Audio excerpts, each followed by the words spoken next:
It started with a video no one was supposed to see. Late one Tuesday night, a grainy clip popped up on a little-known messaging app used mostly by tech insiders and conspiracy theorists. It showed a man in a dark overcoat standing under a flickering street lamp outside a quiet townhouse in Washington, D.C. His hands were behind his back. Two federal agents flanked him. One held a pair of cuffs. The timestamp in the corner read, March 12, 2024, 11:47 p.m. The man looked unmistakably like Elias Vance, not just kind of like him. Not a blurry lookalike or a clever impersonator. This was the same sharp jawline, the same calm eyes that had stared out from campaign posters and presidential addresses for nearly a decade. The same man who'd signed the Clean Energy Accord, who'd stood on the steps of the Capitol after the Capitol riots and called for unity, who'd left office with approval ratings higher than any president in 20 years. And now, here he was, being arrested.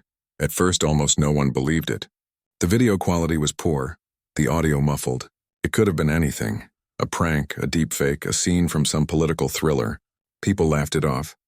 Memes spread faster than the clip itself. Photoshopped images of Vance in an orange jumpsuit.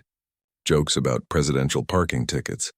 But then less than 2 days later, something changed everything. Eris Thorne spoke. Thorne wasn't just another billionaire.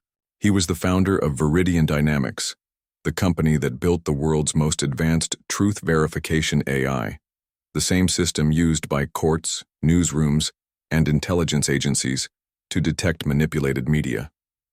He rarely gave interviews, never posted on social media, lived in a glass house on a private island and hadn't been photographed in public in over 3 years.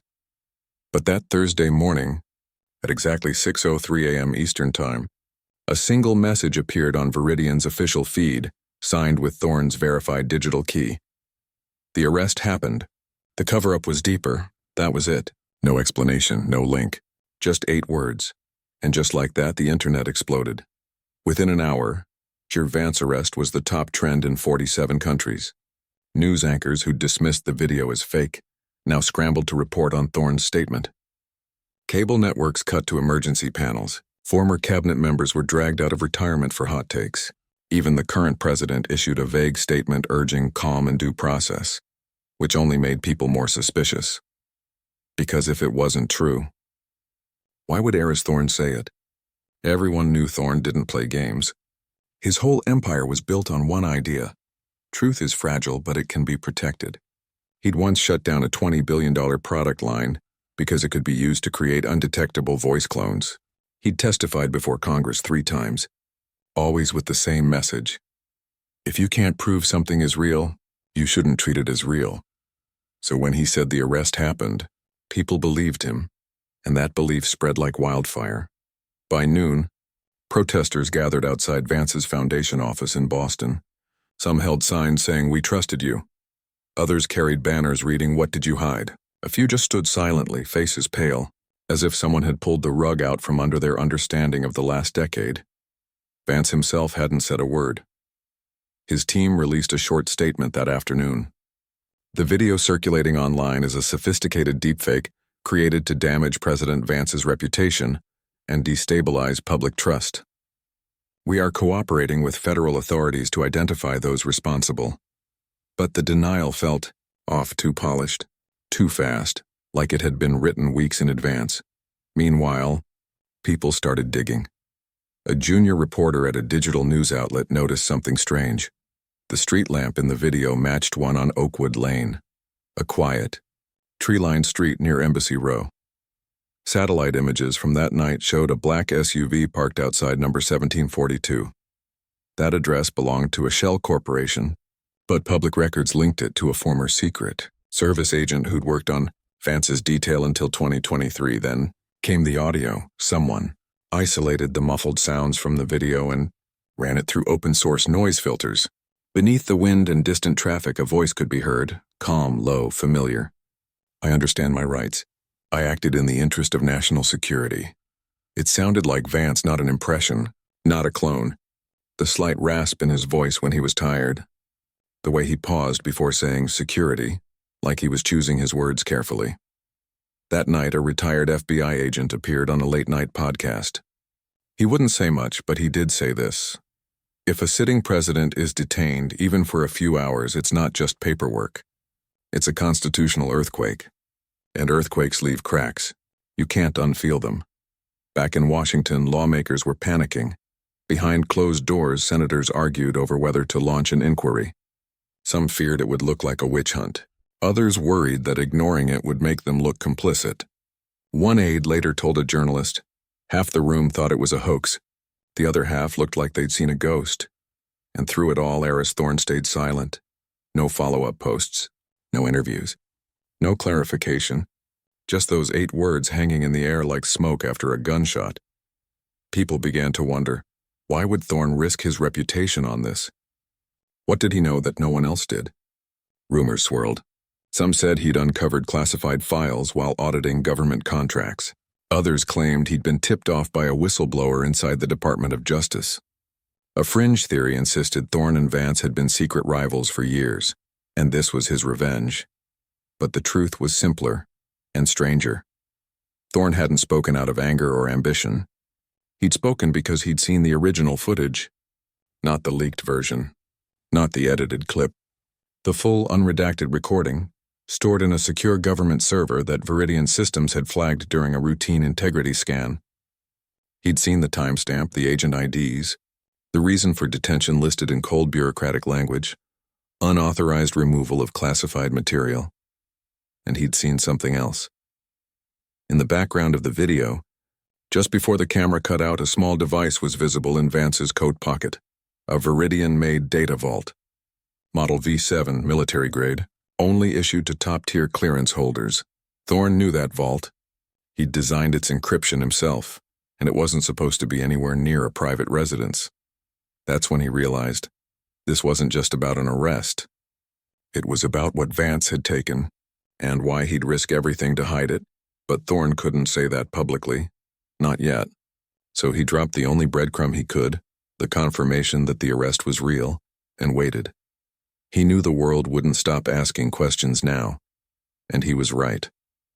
Within 72 hours, 3 major news organizations filed Freedom of Information Act requests about any federal actions involving Elias Vance in early 2024. A tech ethics group launched a petition demanding Thorne release more evidence. Even international leaders weighed in.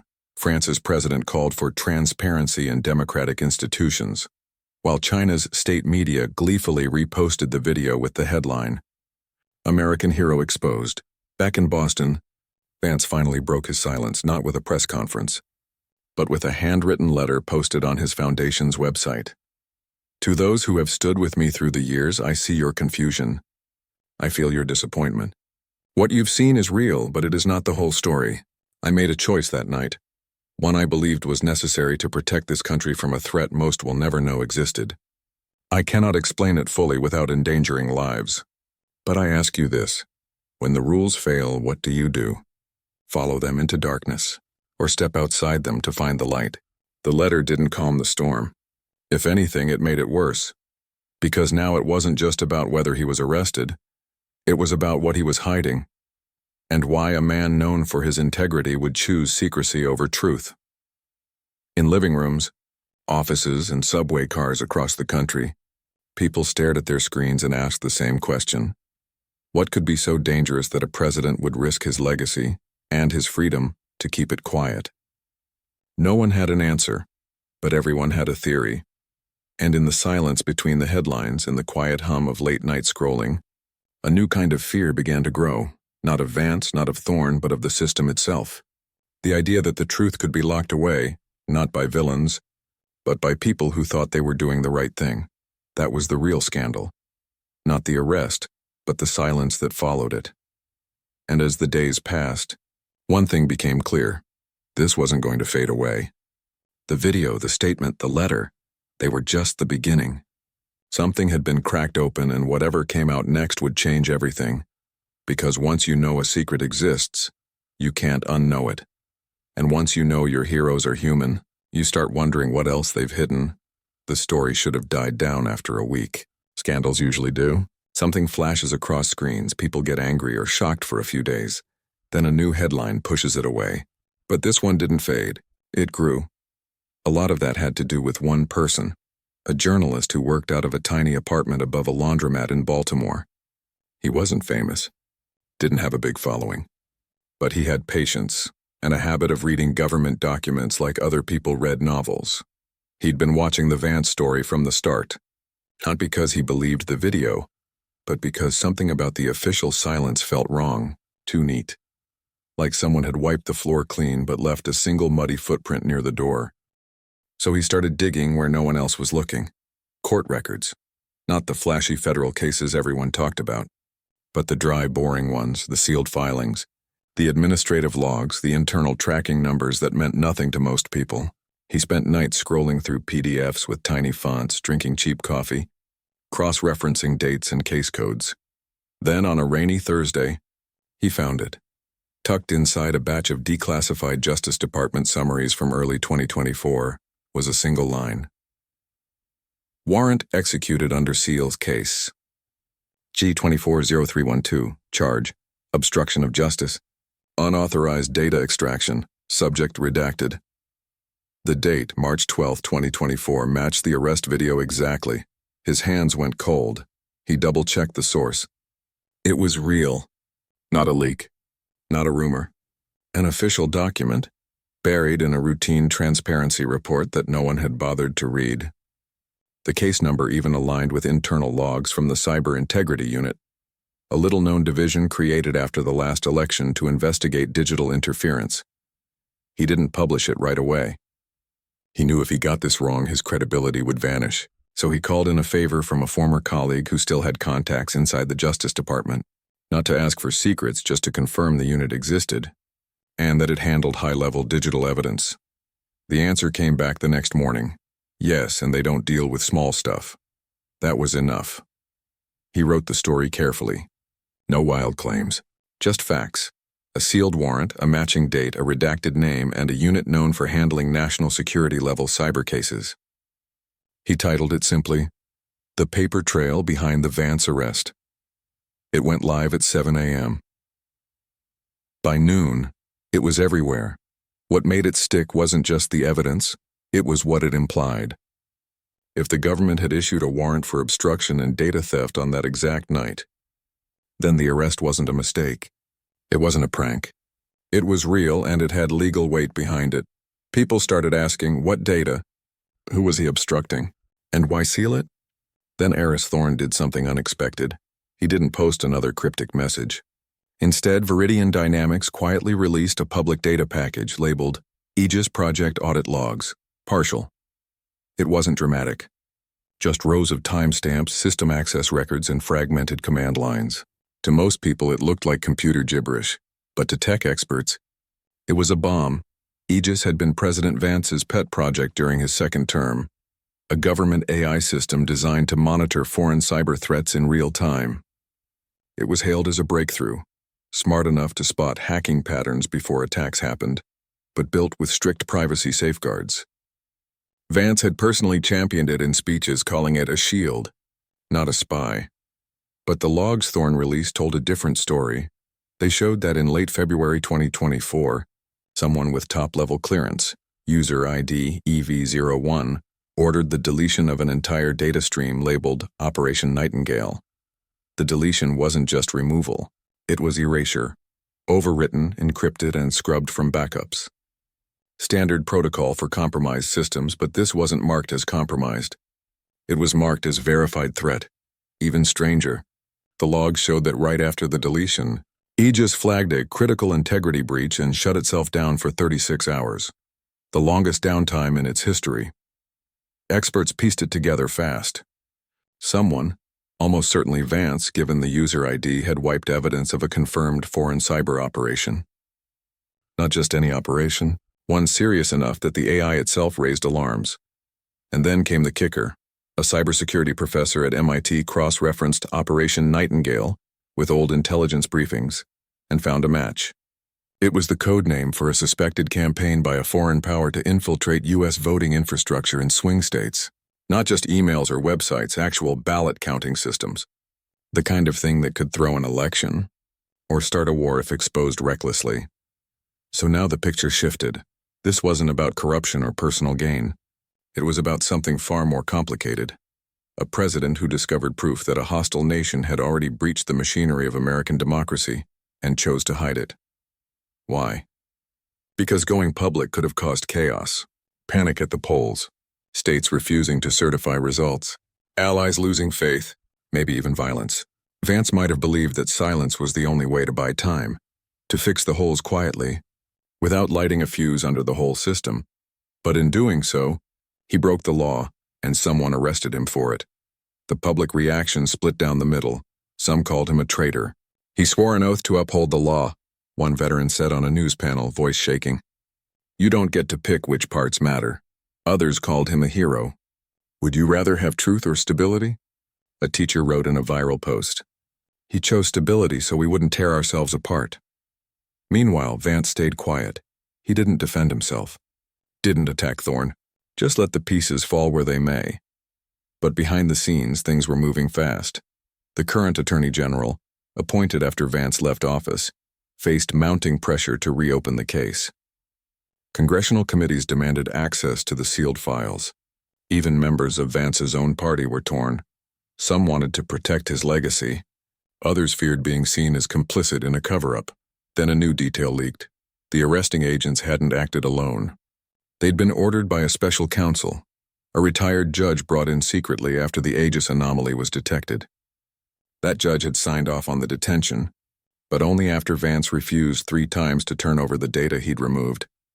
According to a source close to the investigation, Vance had said, "If I give this to you now, it goes into a system that's already compromised. I need to get it to someone clean." He never said who someone clean was, but people had theories. Some thought it was a foreign ally. Others guessed it was a private cybersecurity firm. A few even whispered it was Eris Thorne himself, though Thorne denied any contact with Vance during that period. What no one could explain was why Thorne chose now to release the logs. He'd had them for years. Viridian had helped build parts of Aegis. He could have exposed this any time. So why wait until 2028? Why let Vance live in peace for 4 years? Then drop the truth like a stone into still water? Rumors started circulating about Thorne's past. Not the public stuff, the awards, the patents, the island mansion. The quiet parts, like how his younger sister had worked as a digital forensics expert for a defense contractor, how she'd been investigating anomalies in government AI systems in early 2024, how she'd died in a single-car crash on a rain-slicked road just 2 weeks after sending her brother a heavily encrypted message with the subject line, "They're lying about Nightingale." Thorne had never spoken about her death publicly, but those who knew him said he changed after that. Withdrew further. Canceled projects. Started building tools to detect institutional lies. Now it made sense. This wasn't just about Vance, it was about truth. And justice. And maybe, just maybe, about a brother who'd spent 4 years chasing the reason his sister died. The emotional weight of that possibility hit people harder than any political argument. Suddenly, the scandal wasn't just about laws and data. It was about grief, loyalty, and the cost of silence. Protesters outside Vance's office grew quieter. Some brought flowers. Others held signs that read, "Tell us everything," or "We can handle the truth." Even the news coverage softened. Less shouting, more questions. Less blame, more curiosity. Because everyone realized the same thing: this wasn't black and white. It was shades of gray so deep they looked like night, and in the middle of it all stood 2 men. Vance, the idealist who broke the rules to protect the country, and Thorne, the truth-seeker who broke the silence to honor his sister. Neither was a villain. Neither was a saint. They were just humans, trying to do what they thought was right in a world where right kept changing shape. As the days passed, more documents trickled out. Not from leaks, but from official channels, forced open by public demand. A judge unsealed part of the warrant affidavit. It confirmed Vance had removed a quantum-encrypted storage device from a secure facility without authorization. It also noted that the device contained evidence of active foreign intrusion into critical election infrastructure. But the affidavit stopped short of saying what happened to the device, where it went, who saw it, whether the threat was neutralized. That part was still classified, and that's when people understood the real dilemma. Even now, revealing everything could be dangerous. The foreign actors might still be watching, still waiting, still capable of striking if they knew their cover was blown. So the truth remained trapped, partly exposed, partly hidden, like a photograph half burned in a fire, and the public was left standing in the smoke, trying to guess what the full picture looked like. But one thing was certain. The story wasn't over. Because once you know a threat exists, you can't pretend it doesn't. And once you know your leaders are making impossible choices in the dark, you start wondering who's really in control. The arrest was just the surface. Beneath it lay a tangle of fear, duty and sacrifice, and the uneasy feeling that sometimes the people sworn to protect democracy have to break it a little to keep it alive. It was raining that night, hard, cold rain that turned DC streets into black mirrors. The kind of night most people stay inside, wrapped in blankets, watching old movies. But Elias Vance wasn't most people. And March 12, 2024 wasn't just another night. He'd been up for 36 hours straight. It started 2 days earlier when a young analyst from the National Security Agency showed up at his private residence after midnight, soaked and shaking. Not through official channels. Not with a briefing folder. Just a flash drive hidden in his coat and eyes wide with something between fear and fury. They got in, the analyst whispered. Not just the voter rolls. Not just the websites. The actual counting machines. In 3 states. Maybe more.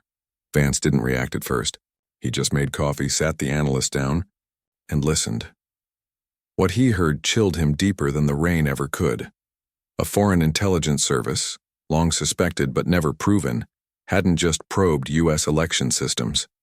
They'd embedded dormant code inside the firmware of ballot scanners used in key counties. The code wouldn't change votes outright. That would be too obvious. Instead, it would trigger only if the race was close, flipping just enough results to swing the outcome, then erasing itself. No trace, no proof. Just a new president, chosen not by voters but by an algorithm written in a bunker overseas. Worse, the breach had happened months earlier, during routine maintenance. The machines had been updated by a third-party vendor, one quietly acquired by a shell company tied to the foreign regime. The analyst had found it by accident while debugging a glitch in Aegis, the AI system Vance had pushed so hard to build.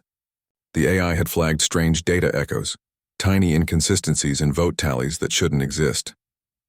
When the analyst dug deeper, he found the back door. He tried to report it through proper channels.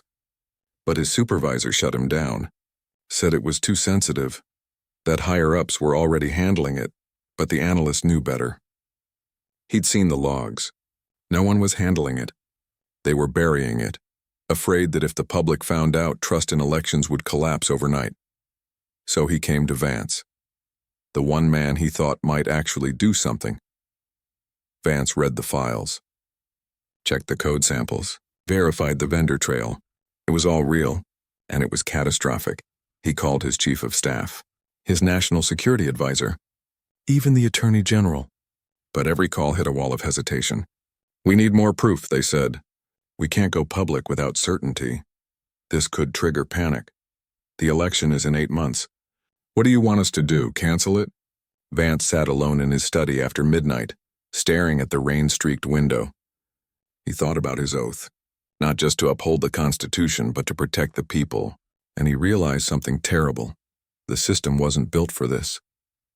It moved too slowly, required too many approvals. By the time they verified everything, it would be too late. So he made a choice, not as a politician, not as a president playing the long game, but as a human being who'd seen the abyss and knew someone had to step into it. He told the analyst to meet him at a safe house near Embassy Row, a quiet townhouse owned by a retired Secret Service agent who owed him a favor. There they'd transfer the full evidence onto a quantum-encrypted vault, the kind that couldn't be hacked, copied, or remotely wiped. Only 2 existed in the country. Vance had one. The other was locked in a Pentagon vault. At 10:30 p.m., he slipped out of the White House through a service entrance, wearing a plain coat and baseball cap. No motorcade, no detail. Just him and a driver he trusted more than his own shadow. The rain had turned into a downpour by the time he reached Oakwood Lane. The analyst was already there, pale but steady. They worked fast in the dim light of the townhouse living room, connecting drives, running checksums, watching as terabytes of data poured into the vault. Every second felt like an hour. Every car that passed outside made Vance's pulse jump. At 11:42 p.m., it was done. The vault blinked green, sealed, unbreakable. Vance tucked it into his coat pocket. "I'm taking this to Senator Cho," he said. She was the chair of the Senate Intelligence Committee. Tough, sharp, and one of the few people he believed wouldn't leak it or stall it. If anyone could force action without causing chaos, it was her. He stepped outside, and that's when the black SUVs rolled up. 2 agents got out. "No badges shown, just calm voices and firm hands, Mr. President," one said. "You're in violation of Executive Order 13876. We need you to come with us." Vance didn't resist. He knew they'd been watching, probably since he left the White House. He also knew they weren't rogue actors. This was official. Someone high up had authorized this. As they cuffed him, not roughly but with finality, he said only one thing: "The data stays with me. You understand? Lives depend on it." They did. He was driven not to a police station but to a secure DOJ facility downtown. No mugshot, no booking. Just a quiet room, a chair, and a retired federal judge waiting with a thermos of tea. The judge didn't accuse him, didn't yell, just laid out the facts. You removed classified material without authorization. You bypassed chain of command. You risked exposing an active investigation. "I prevented a cover-up," Vance replied. They talked for hours. About duty. About democracy. About the terrible math of leadership. How sometimes you have to break a rule to save the whole game. In the end, the judge made a call. Not to charge him. Not to release him. But to contain the moment. Vance would be detained for 11 hours. Long enough to log the incident officially, but short enough to avoid a public spectacle. The arrest would be sealed. The vault would be logged as temporarily secured, and Vance would hand it over. But only after the judge personally verified Senator Cho's clearance and integrity. At 10:15 a.m., it was done. Vance walked out into weak morning light, exhausted but relieved. The vault was in Cho's hands. She'd already convened a secret bipartisan task force. Within weeks, the compromised machines would be replaced. The vendor shut down. The foreign operation disrupted quietly, surgically, without headlines. No one would ever know how close the country came to disaster, and no one would ever know Vance had been arrested until 4 years later. When a video leaked and a tech billionaire dropped 8 words that changed everything. Now, as the world demanded answers, Vance sat in his Boston study, the same kind of room, the same kind of rain, and remembered that night.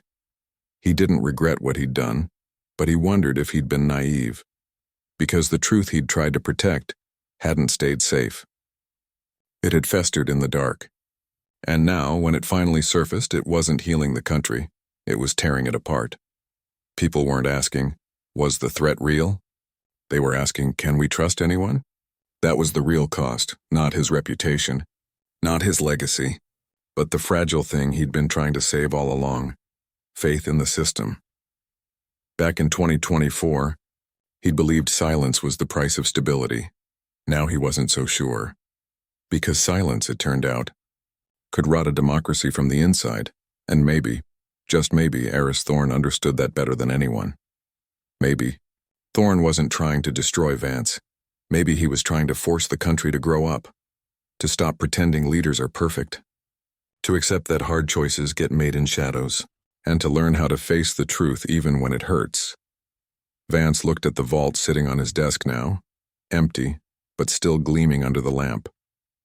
He'd kept it as a reminder, not of what he'd done, but of what he'd almost lost. Outside, the rain kept falling. Somewhere Thorne was watching, and somewhere else.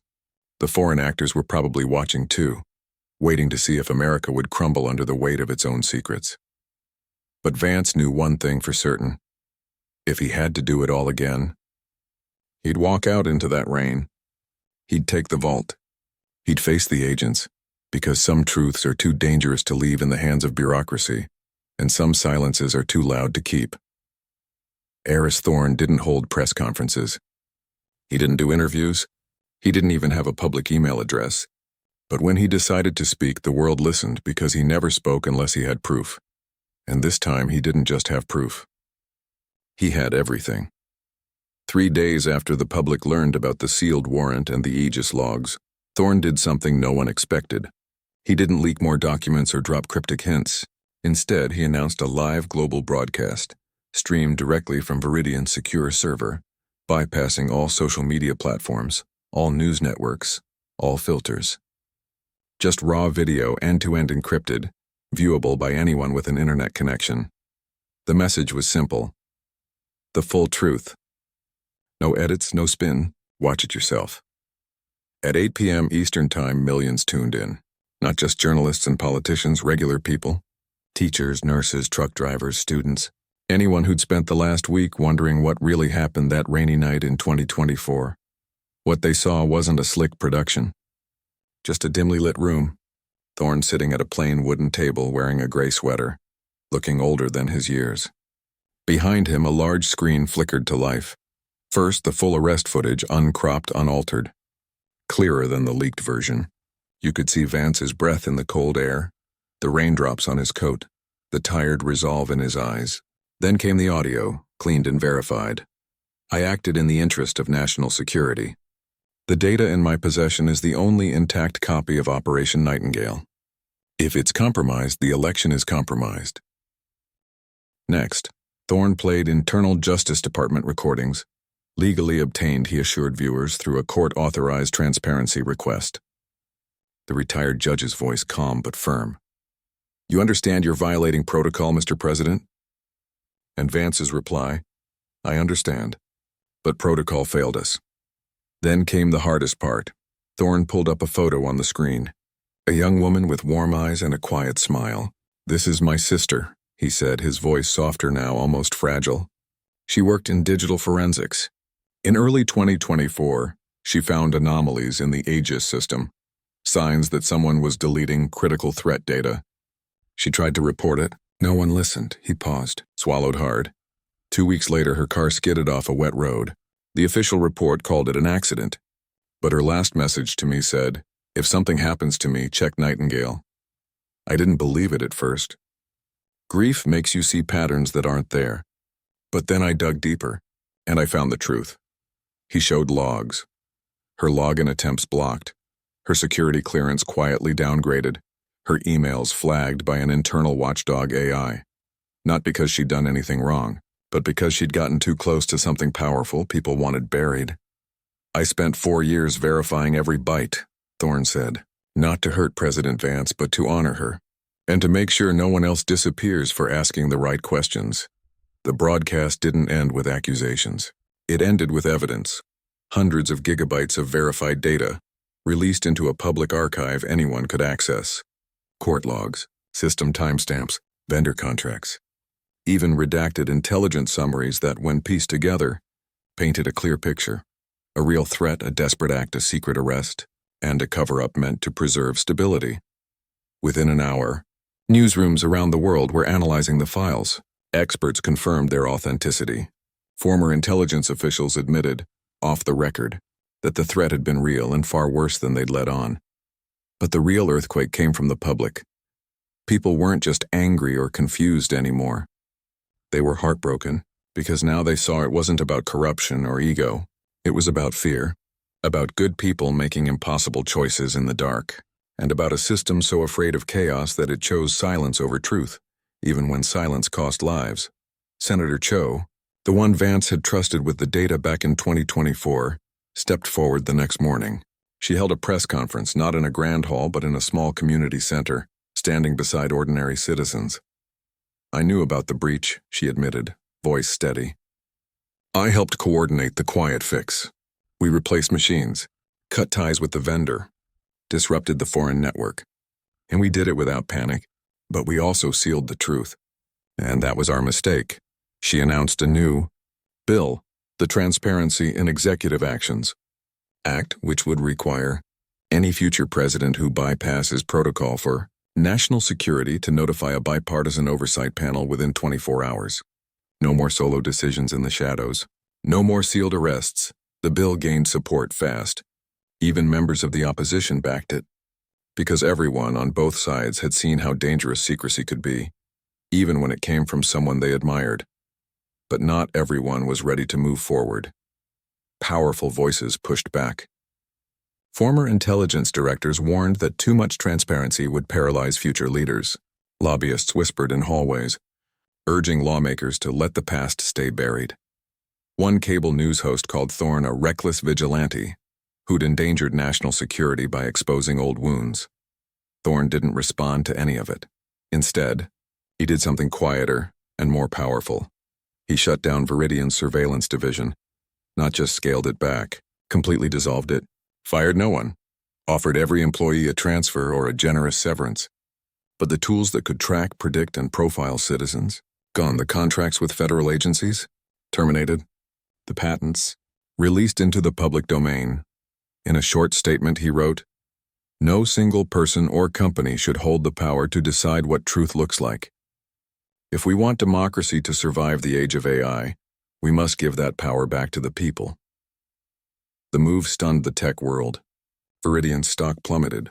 Shareholders were furious. But ordinary people? They understood, because Thorne wasn't just revealing a scandal.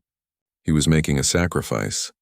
He'd built an empire on the idea that truth could be protected by technology. Now he was admitting that technology, in the wrong hands, could become the very thing that destroys truth. Meanwhile, Vance remained silent but not idle. He began meeting privately with community leaders, teachers, veterans, people who didn't care about politics, but about trust. He didn't defend himself. He listened. He apologized, not for trying to protect the country, but for not trusting the people enough to handle the truth. "I thought I was shielding you," he told a group of high school students in Ohio. "But real protection means giving people the tools to face hard things together. I failed at that," his words spread, not through headlines but through conversations. At dinner tables, in group chats, on late-night walks, and slowly something shifted. The outrage didn't vanish, but it softened. People started talking less about who was right and more about how do we fix this. Protesters outside Vance's office began leaving notes instead of signs. "Thank you for trying. We're stronger than secrets. Tell us the rest when you can." Even the foreign governments suspected of the hack stayed quiet.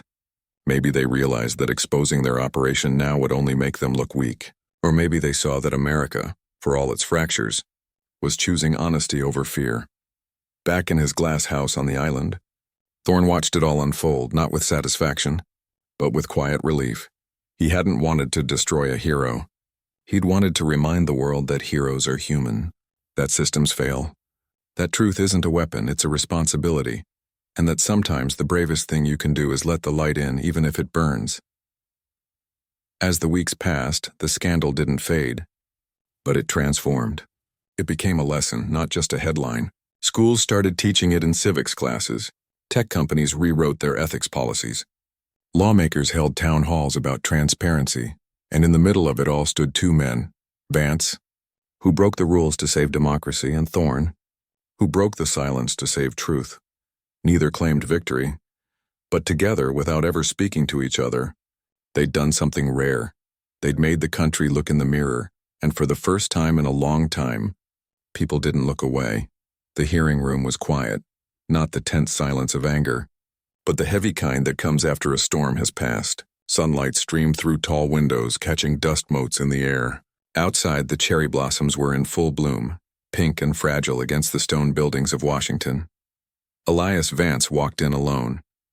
No entourage, no lawyer at his side. Just a man in a simple navy suit looking older than his years but calm. He took his seat at the witness table, placed his hands flat on the wood, and waited. This wasn't a trial. It wasn't even an official investigation anymore. It was something rarer, a national conversation. Congress had agreed to a special public forum, not to assign blame, but to understand, to learn, to heal. And Vance had agreed to speak. For weeks, people had waited for this moment. Not for a confession, not for excuses, but for honesty, raw, unfiltered human honesty. When he finally began, his voice was steady but soft, like he was speaking to one person, not millions watching live across the country. "I didn't come here to defend myself," he said. "I came to explain why I chose silence. and why that was a mistake. He didn't recite facts or quote laws. He told a story, the same one he'd lived that rainy night in 2024, but now with all the fear, doubt, and weight he'd carried alone for years. He spoke about the analyst who showed up at his door trembling but determined, about the code hidden inside voting machines that could flip an election without a trace, about the meetings where seasoned officials said, "We can't risk panic," while the clock ticked toward November. "I believed I was protecting democracy," he said, looking directly into the camera. "But what I was really doing was protecting my own idea of what democracy could handle. I didn't trust you, the people, with the truth." And that was arrogant. A murmur moved through the room, not of anger but recognition, because so many had felt that same arrogance from leaders, from systems, from institutions that acted like they knew better. Then he said something that stunned everyone. "I don't regret taking the data. If I had to do it again, I would.